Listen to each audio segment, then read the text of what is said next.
China virus ఇండియాకి entry ఇచ్చింది. మొదట కర్ణాటకలోని ఇద్దరు చిన్నాలకు హెచ్ఎంపీవీ పాజిటివ్ వచ్చింది. ఆ తర్వాత గుజరాత్, తమిళనాడు, చెన్నై, నాగ్పూర్, అహ్మదాబాద్, ఫ్రాన్స్ లో కూడా పాజిటివ్ కేసులు వచ్చాయి. ఈ నేపథ్యంలో తెలంగాణ ప్రభుత్వం కూడా అప్రమత్తమైంది. అందుకోసం ముందు జాగ్రత్త చర్యగా గాంధీ ఆసుపత్రిలో ప్రత్యేక ఏర్పాట్లు చేశారు. హెచ్ఎంపీవీ వైరస్ కరోనా ప్రమాదకరం కాదని గాంధీ ఆసుపత్రి వైద్యులు చెప్పారు. ఇది సాధారణ ఇన్ఫ్లుయెన్జా మాత్రమే, వారంలో తగ్గిపోతుందని వైద్యులు వెల్లడిస్తున్నారు. అయితే వైరస్ వ్యాప్తి చెందితే ఆ రోగులకు ప్రత్యేక ఏర్పాట్లు గాంధీలో చేశారు. ముఖ్యంగా 600 ఆక్సిజన్ బెడ్స్, 40,000 లీటర్ల liquid oxygen, 450 ventilators, 400 monitors, paediatric వెంటిలేటర్ల ఏర్పాట్లు కూడా పూర్తి చేశారు. ఈ వైరస్ 2001 నుంచే ఉంది. శ్వాసకోశ వ్యవస్థపై ప్రభావం చూపుతుందని మంత్రి దామోదర రాజనరసింహ కూడా చెప్పారు. తుమ్మినప్పుడు, దగ్గినప్పుడు వచ్చే తుంపర్ల ద్వారా ఈ వైరస్ వ్యాప్తి చెందుతుందన్నారు. ఇక హెచ్ఎంపీవీ వైరస్ గురించి ఆందోళన వద్ద WHO మాజీ chief scientist doctor Soumya Swaminathan కూడా తెలిపారు.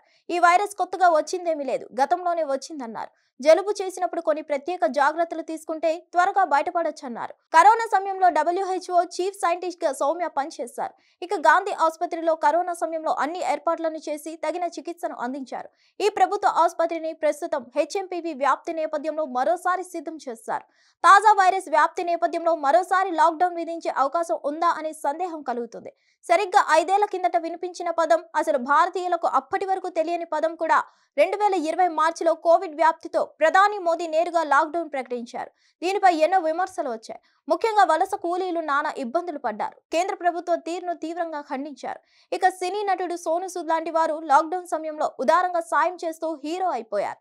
2020 జనవరి చివరిలో భారత్లో తొలి కోవిడ్ కేసు నమోదైంది. అప్పటికీ ఎవరూ లాక్డౌన్ గురించి ఊహించలేదు. అయితే కోవిడ్ వ్యాప్తి పెరుగుతున్న కొద్దీ ఆందోళన మొదలైంది. ముందుగా తెలంగాణ ప్రభుత్వం ఒకరోజు లాక్డౌన్ ప్రకటించింది. ఎక్కడి కార్యక్రమాలు అక్కడ నిలిచిపోతే వైరస్ నిర్వీర్యం అవుతుందని భావించారు. ఆ రోజు గడిచిందో లేదో కేంద్ర ప్రభుత్వం లాక్డౌన్ ప్రకటించేస్తుంది. దీన్ని దశల వారీగా ఎత్తేస్తూ వచ్చారు. 2020 జూన్, జూలై నాటికి అన్లాక్ జరిగింది. అయితే అందరూ భావించినట్లు కోవిడ్ వైరస్ మాత్రం నిర్వీర్యం కాలేదు. వ్యాప్తి వివిధ రూపాల్లో సాగిపోయింది. ఇక 2021లో కోవిడ్ సెకండ్ వేవ్ సమయంలోనూ లాక్డౌన్ విధించినా అది కేంద్ర ప్రభుత్వం స్థాయిలో కాదు. స్థానిక పరిస్థితులను బట్టి ఏ రాష్ట్రానికి ఆ రాష్ట్రం లాక్డౌన్ విధించుకునే అవకాశం ఇచ్చారు. కోవిడ్ పుట్టిన చైనాలోనే ఇప్పుడు హెచ్ఎంపీవీ వైరస్ వ్యాప్తి చెందుతుంది. అదే వైరస్ కేసులు భారత్లోనూ నమోదవుతున్నాయి. సోమవారం ఒక్కరోజే 4 పాజిటివ్ కేసులు వచ్చాయి. దీంతో మళ్ళీ లాక్డౌన్ ప్రస్తావన వస్తుంది. సోషల్ మీడియా ఎక్స్లో లాక్డౌన్ హ్యాష్ట్యాగ్ ట్రెండ్ అవుతుంది. మళ్ళీ లాక్డౌన్ విధించాలని, వర్క్ ఫ్రం హోమ్ అమలు చేయాలని నెటిజన్లు కోరుతున్నారు. కొందరైతే మీమ్స్ షేర్ చేస్తున్నారు. బాధ్యతగా హ్యూమన్ టచ్ తో నడుచుకోవాలని సూచిస్తున్నారు. కోవిడ్ లాక్డౌన్ సమయంలో చాలా మంది చిరుద్యోగులు, చిరు వ్యాపారులు ఉపాధి కోల్పోయిన నేపథ్యాన్ని గుర్తు చేస్తున్నారు. హిట్ టీవీ యాప్, ఇందులో short news, live news, entertainment shows, movies, digital magazines తో పాటు మీ జిల్లా వార్తలను కూడా ఫ్రీగా చూడొచ్చు.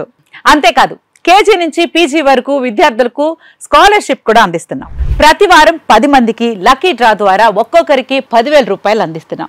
ఇంకెందుకు ఆలస్యం, వెంటనే హిట్ టీవీ యాప్ ని డౌన్లోడ్ చేసుకుని ఫ్రీగా ఎంటర్టైన్మెంట్ పొందండి. Hit TV app. Hit TV app. Please download hit TV app. Hit TV app ని ఫ్రీగా డౌన్లోడ్ చేసుకుని ఎంజాయ్ చేయండి. మీకు నచ్చిన ఎంటర్టైన్మెంట్ కోసం హిట్ టీవీ యాప్ ని ఫ్రీగా డౌన్లోడ్ చేసుకుని ఎంజాయ్ చేయండి. హిట్ టీవీ యాప్ ని డౌన్లోడ్ చేసుకుని ఆస్వాదించండి, ఆశీర్వదించండి. ఇంతమంది సెలబ్రిటీలు హిట్ టీవీ యాప్ ని డౌన్లోడ్ చేసుకోండి అని చెప్తున్నారంటే ఎంత మంచి యాప్ ఆలోచించండి. అమెరికా అమెరికా అమెరికా అమెరికాలో చదవాలనుకునే వాళ్ళకి విశ్వసనీయమైన పేరు మన శౌర్య కన్సల్టెన్సీ. UK లో 1 year masters, UK లో 1 year masters, 2 years work permit up to 5 years visa. Contact Shaurya Consultancy. Contact 89851 89851.